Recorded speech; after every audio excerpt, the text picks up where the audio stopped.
Hi everyone, welcome to Guidelist Got Bank Exam Tamil. இந்த video எதுக்காக அப்படின்னு சொல்லி பார்த்தீங்கன்னா SBPO prelims ஓட எக்ஸாம் நாளையிலிருந்து நமக்கு ஸ்டார்ட் ஆகுது. 8th மார்ச்லேருந்து ஸ்டார்ட் ஆகி 24th மார்ச் வரைக்கும் இருக்கு. அதுக்காக வந்து பார்த்தீங்க அப்படின்னா உங்களுக்கான லாஸ்ட் மினிட் டிப் தான் இது. அது கூட வந்து பார்த்தீங்கன்னா கொஸ்டின்ஸ் எப்படிலாம் நம்ம சூஸ் பண்ணலாம், எக்ஸாமுக்கு போகிறதுக்கு என்னென்னலாம் எடுத்துகிட்டு போகணும் அப்படின்னு சொல்லிட்டு ஒரு சிலர் புதுசாக போகிறவங்களுக்கு வந்து பார்த்தீங்கன்னா தெரியாது. ஸோ அதையுமே நம்ம ஃபுல்லாக நம்ம வந்து எல்லாமே டீட்டெயிலாக சொல்ல போகிறோம். அதே மாதிரி மெயினாக எக்ஸாமோட ஸ்ட்ரக்சர் சேஞ்ச் பண்ணியிருக்காங்க. அதை பற்றி நம்ம இதில் டீட்டெயிலாக டிஸ்கஸ் பண்ண போகிறோம். எந்த மாதிரி கொஸ்டின் செலெக்ஷன் நம்ம பண்ணணும், கொஸ்டின் அந்த மாதிரி கேட்டால் நியூ டைப்பில் ஏதாவது கேட்டுட்டா இல்லை ஆல்ரெடி நமக்கு கேட்டுட்டு இருக்க டைப் தான் இருக்கிற சிலபஸை தாண்டி அவங்க எதுவும் கேட்க போகிறதில்ல. புதுசாக டிஃப்ரெண்ட்டாக ஏதாவது கேட்கணும் அப்படின்னா கொஸ்டினில் கொஞ்சம் வேரியேஷன் காட்டலாம், கொஸ்டினை வந்து ஸ்லைட்டாக இன்னும் கொஞ்சம் இன்க்ரீஸ் பண்ணலாம். அதாவது பிஓ லெவல்லேருந்து ஆல்ரெடி வந்து பார்த்தீங்கன்னா லாஸ்ட் இயர்லாம் SBPO கொஞ்சம் அரித்தமெட்டிக் பார்ட்லாம் வந்து குவான்ஸில் வந்து டஃப்பாக தான் இருந்தது. அரித்தமெட்டிக் டிஏலாம் கொஞ்சம் டஃப்பாக தான் இருந்தது. அதில் டிஃபிகல்ட் லெவல் கூட்டலாம், ஏன்னா 35 கொஸ்டின்ஸ்லேருந்து 30 கொஸ்டின்ஸாக குறைச்சிருக்காங்க. ஸோ இதை பற்றி தான் நம்ம ஃபுல்லாக டிஸ்கஸ் பண்ண போகிறோம். ஃபஸ்ட்டு வந்து பார்த்தீங்கன்னா எக்ஸாம் சென்டருக்கு முன்னாடியே போயிடுங்க. அதுதான் நம்ம ஃபஸ்ட்டு பண்ண வேண்டிய விஷயமே. அதில் ஒரு அறிகுறி பண்ணணும்னாவே அதில் ஒரு டென்ஷன் ஆகிடும். அந்த டென்ஷனை குறைக்கணும் அப்படின்னா எக்ஸாம் சென்டருக்கு பிஃபோராக போயிடுங்க. சரியா, ஒரு 15 மினிட்ஸ் பிஃபோராக போகிறது தப்பே கிடையாது. ரெண்டாவது விஷயம் என்ன அப்படின்னா வீட்டிலேருந்து போகிறதுக்கு முன்னாடி உங்களோட அட்மிட் கார்டு கரெக்டாக எடுத்து வச்சுக்கிட்டிங்களா, ஐடி ப்ரூஃப், அந்த ஐடி ப்ரூஃபில் இருக்கிற நேமும் அட்மிட் கார்டில் இருக்கிற நேமும் வந்து பார்த்தீங்கன்னா சேமாக இருக்கா அப்படின்னு சொல்லி செக் பண்ணிக்கோங்க. 1க்கு 2 ஐடி ப்ரூஃப் வந்து எடுத்துகிட்டு போங்க. ஒரிஜினல் கண்டிப்பாக எடுத்துகிட்டு போகணும், ப்ளஸ் அதனோட ஃபோட்டோ காப்பி ஜெராக்ஸுமே கண்டிப்பாக எடுத்துகிட்டு போகணும். மறக்காமல் எடுத்துகிட்டு போயிடுங்க. சரியா, அதுக்கப்புறம் மெயினாக பண்ண வேண்டிய விஷயம் என்ன அப்படின்னா ஒரு ஃபோட்டோ உங்களோட அட்மிட் கார்டில் ஒட்டி இருக்கணும். சரியா, பேஸ்ட் பண்ணியிருக்கணும். அது இல்லாமல் 2 ஃபோட்டோ வந்து பார்த்தீங்கன்னா எக்ஸாம் சென்டரில் நீங்கள் கொடுக்குற மாதிரி இருக்கும். அந்த 2 ஃபோட்டோ எடுத்துகிட்டு போங்க. அது இல்லாமல் ஒரு ஃபோட்டோ எக்ஸ்ட்ராவாக எடுத்துகிட்டு போயிட்டுக்கோங்க. அது உங்களோட ஃபியூச்சர் யூஸ்க்காக. எங்கேயாவது அந்த 2 ஃபோட்டோவில் ஒரு ஃபோட்டோ மிஸ் ஆகிடுச்சு அப்படின்னா இன்னொரு ஃபோட்டோ நம்மளை சேவ் பண்ணணும். சரியா, ஏன்னா கண்டிப்பாக ஒரு ஃபோட்டோ இல்லைனாவே அவங்க வந்து கண்டிப்பாக உங்களை அலோவே பண்ண மாட்டாங்க. உள்ளே என்ட்ரி ஆகும் போதே ஃபோட்டோ இருக்கா அப்படின்னு சொல்லி கண்டிப்பாக கேட்டுட்டு தான் போவாங்க. இப்போ ஒரு சிலர் கிளர்க் எக்ஸாமில் எழுத மாட்டீங்க, ஆல்ரெடி ஒர்க் பண்ணிட்டு இருப்பீங்க. அவங்க வந்து பார்த்தீங்கன்னா PO எக்ஸாமுக்கு ப்ரிப்பேர் பண்ணிட்டு போவீங்க. இந்த இயர் அதெல்லாம் கண்டிப்பாக கொண்டு போங்க. இதுதான் மெயினாக நீங்கள் பண்ண வேண்டியது. இன்னொரு விஷயம் என்ன அப்படின்னா இதெல்லாம் இல்லை அப்படின்னா பேங்க் ஆஃபீஸர்ஸ் அங்கே இருக்கிறவங்க செக் பண்ணும்போது உங்களை வந்து பார்த்தீங்கன்னா அந்தளவுக்கு ஸ்ட்ரெஸ் பண்ணுற மாதிரிலாம் கொண்டு போக மாட்டாங்க. இல்லை அப்படின்னா டைம் இருந்ததுன்னா போய் எடுத்துகிட்டு வந்துருப்பா, பக்கத்தில் இருக்குது அப்படின்ற மாதிரி தான் அவங்களுமே சொல்லுவாங்க. ஸோ அவங்க வந்து கொஞ்சம் நம்மக்கிட்ட வந்து ஃப்ரெண்ட்லியாக தான் பழகுவாங்க. ஓகேவா, ரொம்ப ரஃபெல்லாம் இருக்க மாட்டாங்க. அதுக்காக நம்ம எல்லாமே விட்டுட்டு போயிடக்கூடாது, எல்லாம் பர்ஃபெக்டாக எடுத்துகிட்டு போயிடணும். ஏன்னா லாஸ்ட் மினிட்ல போயிட்டு ஒரு ஆள் வந்து பார்த்தீங்கன்னா ஒரு ரிப்போர்ட்டிங் டைமுக்கே வந்து பார்த்தீங்கன்னா இன்னும் கேட் க்ளோசிங் டைமுக்கு ஒரு 5 நிமிஷம் தான் இருக்குது. அப்போ எங்கிட்ட எதுவுமே இல்லைன்னு போது ஒன்றுமே பண்ண முடியாது இல்லையா.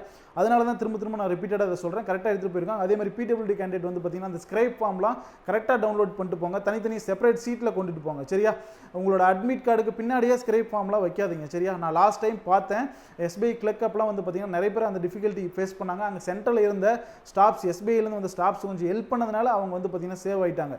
இல்லைனா அவங்களுக்குமே டிஃபிகல்ட்டி ஆகிட்டுக்கும், திரும்ப எடுத்துகிட்டு வர சொல்லியிருப்பாங்க. அந்த மாதிரி விஷயங்கள்லாம் பண்ணாதீங்க. PWD கேண்டிடேட்டுக்கும் நான் பேசிகிட்டு இருக்கேன். ஓகேவா, இன்னொரு விஷயம் என்ன அப்படின்னா நெக்ஸ்ட் எக்ஸாம் பேட்டர்ன் வந்து ஃபுல் அண்ட் ஃபுல் சேஞ்ச் பண்ணிட்டாங்க. இங்கிலீஷ்க்கு வந்து பார்த்தீங்கன்னா 40 கொஸ்டின்ஸ் 20 மினிட்ஸில் அட்டன் பண்ணணும். குவான்ஸ் அண்ட் ரீசனிங்க்கு கொஸ்டின்ஸ் லெவலை வந்து குறைச்சிட்டாங்க. கொஸ்டினை வந்து 35லேருந்து 30 குறைச்சிட்டாங்க. ஆனால் டைம் அதே தான் வச்சுருக்காங்க. ஸோ டிஃபிகல்ட்டி லெவல் வந்து பார்த்தீங்கன்னா அதே டிஃபிகல்ட்டி லெவல் தான் மெயின்டைன் ஆகும். அதனால் நம்ம அந்த டிஃபிகல்ட் லெவலில் எப்படி இருக்கும் அப்படின்னா நம்ம அந்த 30 கொஸ்டின்ஸ் வந்து 20 மினிட்ஸில் ஃபுல்லாக போட்ட முடியும் அப்படின்னு சொல்லிட்டு நினச்சிட வேண்டாம். கொஞ்சம் டிஃபிகல்ட் லெவல் கொஞ்சம் ஏற்றி தான் வச்சுருப்பாங்க. ஏன்னா SBI PO அப்படின்னும் போது ப்ரிலிம்ஸ்லேயே கொஞ்சம் டஃப்பான எக்ஸாம் எது அப்படின்னா SBI PO ப்ரிலிம்ஸ் அப்படின்னு சொல்லிட்டு உங்களுக்கு நல்லாவே தெரியும்.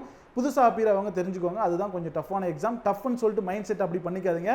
நம்ம அட்டன் பண்ணுற மாதிரியும் அவங்க கொஸ்டின்ஸ் வச்சுருப்பாங்க. அந்த கொஸ்டின்ஸ் தான் நம்ம அட்டன் பண்ணணும். நம்மளோட டார்கெட் 100மே போட்டு வந்துடணும், எல்லாமே போடணும் அப்படின்னு நினைக்கக்கூடாது. நாம் அதை கிளியர் பண்ணுற அளவுக்கு போட்டால் போதும்.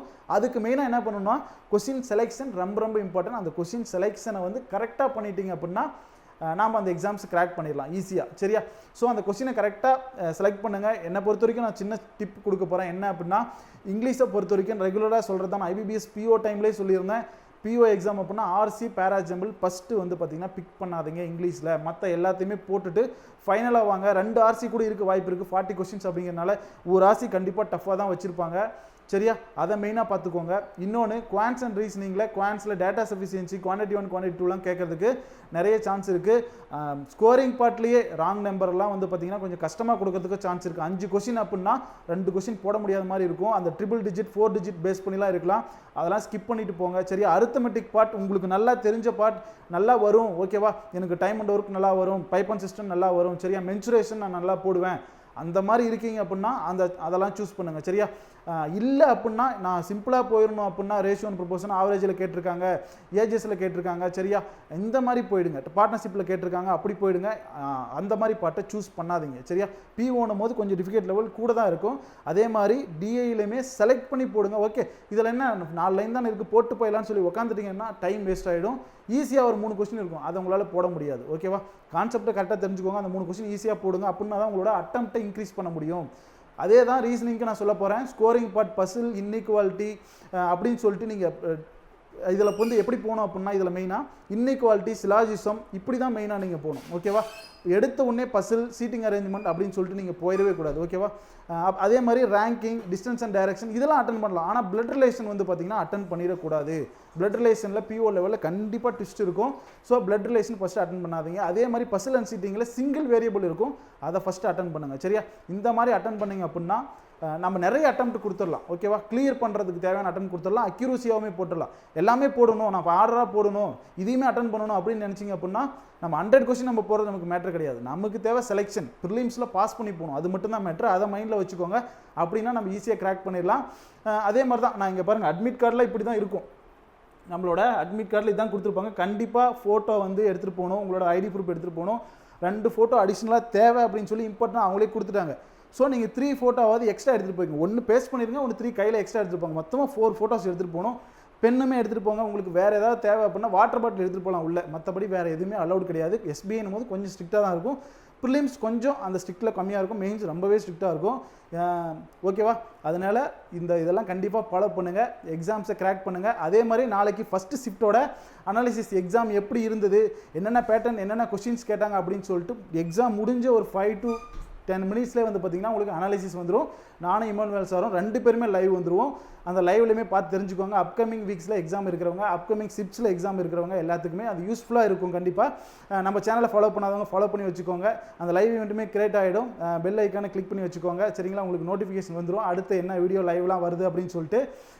எக்ஸாம்ஸ் நல்லா பண்ணுங்கள். நாளைக்கு வர எக்ஸாம்ஸ் இருக்கிறவங்க நல்லா பண்ணுங்கள். எல்லா ஷிஃப்ட்ஸில் அப்கமிங் வீக்கில் இருக்கிறவங்க நல்லா பண்ணுங்கள். மெமரி பேஸ்டு அதெல்லாம் வந்து பார்த்திங்கன்னா நம்மளோட கைட்லியில் வந்து பார்த்திங்கன்னா கொடுத்துருவாங்க. ஓகேவா, அதையுமே பார்த்துக்கோங்க. அந்த மெமரி பேஸ்டு சால்விங்குமே மேபி நம்மளோட யூடியூப் சேனலில் இருக்கலாம். அதையுமே நீங்கள் வந்து பார்த்துக்கோங்க. அதையுமே நம்ம இன்ஃபார்ம் பண்ணிவிடுவோம். எக்ஸாம்ஸை மெயினாக நல்லா பண்ணிவிட்டு வாங்க, எந்த ஒரு பிரச்சனையுமே இல்லாமல். ஓகேவா, அதுக்கு முன்னாடியே எக்ஸாம் சென்டர் ரீச் ஆயிருங்க மறக்காமல். ஓகேவா, தேவையான எல்லாத்தையும் எடுத்துகிட்டு போயிருங்க. ஓகேவா, டன், முடிஞ்சுது. எக்ஸாம்ஸ் நல்லா பண்ணிட்டு வந்துடுங்க. எல்லாருக்கும் ஒரு பெரிய ஆல் தி பெஸ்ட்.